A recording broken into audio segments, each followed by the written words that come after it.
The following announcement has been paid for by the New World Order. Welcome, everybody, to episode number 4 of Fun with Foreigns.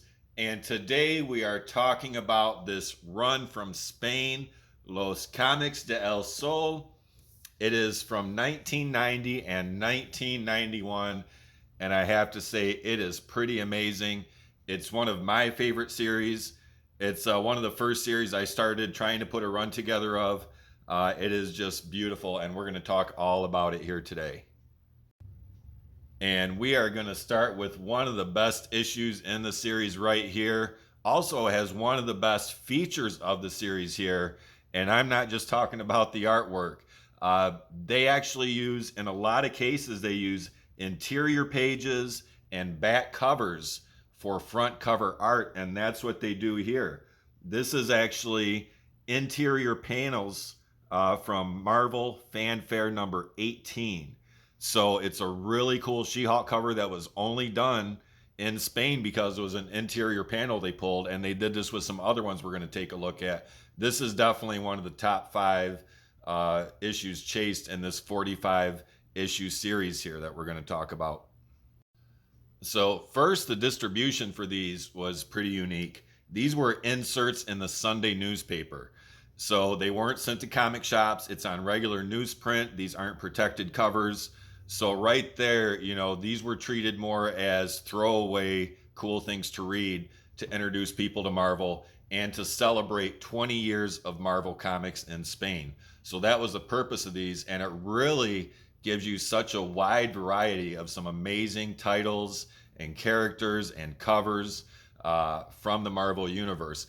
In total, there is 23 different titles, characters, or teams featured in this 45 issue series. So if you really want a wide look at everything Marvel offered, this is about as awesome as it gets for the world of foreign comics.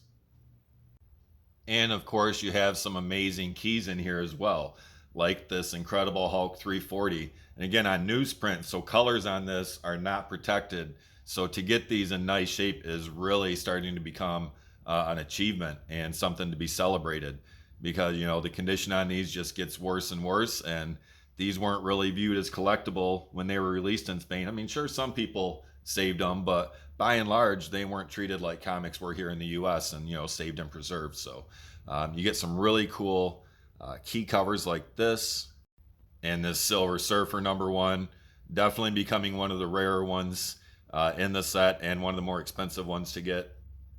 Of course, Wolverine number 1, just a great cover there. And then you get where they did some awesome back covers and interior panels. This is actually from Wolverine 3, the back cover to it. Makes a great front cover they did here. This here is actually the back cover to Excalibur number 1, which also has an interesting place in the series because the first 3 issues are different inside for Excalibur, but the cover they used Excalibur number 1 for all 3 issues. So let me show you here. So you have issue 1, Excalibur number 1, issue 2, which is just the cover, but inside is Excalibur 2, and Excalibur 3, which is again the cover to Excalibur 1. Not sure why they did this, and no other covers are repeated, but for some reason they started the series repeating the same cover 3 times. And then for issue 4, they used the Captain Britain trade paperback from 1988 cover. So they did, you know, the first 5 issues give you a little taste of the differences they're doing in here, where they're not just pulling standard covers, they're really doing something different with this series that really makes it cool and unique. You have ones like this here, which is actually the cover from a Walt Simonson comic interview, issue number 9 from 1984.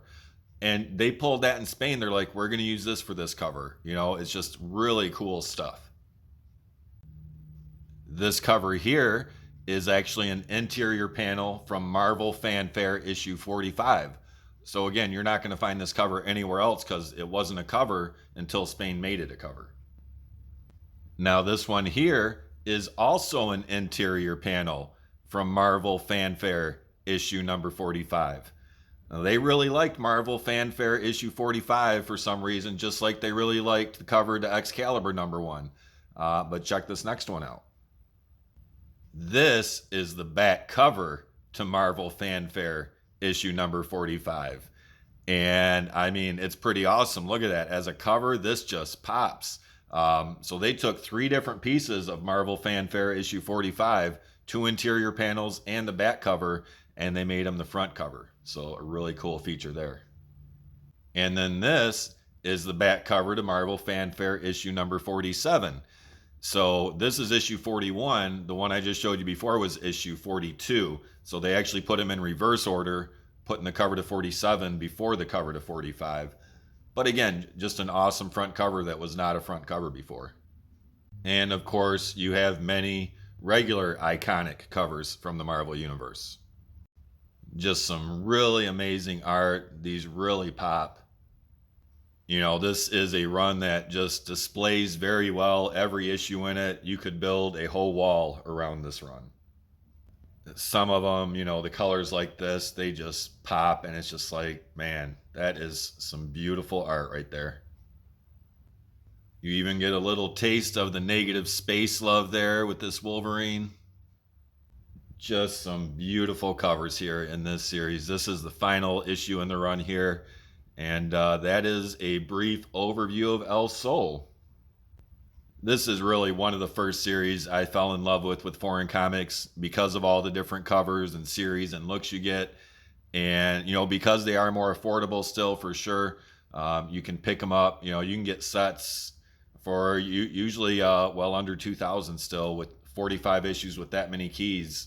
You know, that's a pretty good deal. So these do have a good future, I think. They have such broad appeal to so many different fan bases. And then, you know, people from those fan bases are going to be like, hey, it's only 45 issues. Most of them are going to want to complete the set. So as the foreign comic community and market continues to grow, as it does, you know, the interest in these almost just is guaranteed to grow because of the wide appeal of them. So it's a great series to look at, great series to collect. Even if you just want 1 or 2 from it, chances are you're going to find some issues in there you like. And they're, again, great for displays, great for wall books. And they're a great conversation piece too. You know, showing someone who's not familiar with foreign comics, a series like this with this many different titles and characters in it really gives them a taste of what they can expect to find out there. So that is a brief overview of Los Comics de El Sol here for Fun with Foreigns, episode number 4. I hope you enjoyed it and maybe learned a little bit about this series that is awesome. I do have a Google Docs document with everything I've been able to find and learn about each issue, including where the cover's from and the contents. That link will be below in the description. That's shareable, so you will have access to a database for El Sol whenever you want. And if anyone has additional information on any of these issues that I don't have in that list, please message me. You can comment here. You can message me on Instagram and let me know, and I'll update it. So just an amazing series here, you guys. Again, one of my favorites, a lot of people's favorites. There's so much to love in this series of El Sol from Spain in 1990 and 1991. Again, they were inserts in the Sunday newspaper, so they were not released to comic book shops and things like that. So it was a different sort of release. They're all just newsprint, unprotected covers. So, you know, finding them in mid-grade on up is a win for sure. So if you like them, go find them. Be sure to check us out on Instagram. The link is down below, as well as our whatnot. And we do weekly foreign comic live sales. We are the largest foreign comic live sale dealer on the internet, and we appreciate everyone's support. Thank you so much for tuning in, and we will see you next time for Fun with Foreigns episode number 5, which is going to be all about ghost books in the foreign community. So I hope you guys have a good one, and thanks a lot for tuning in. Take care.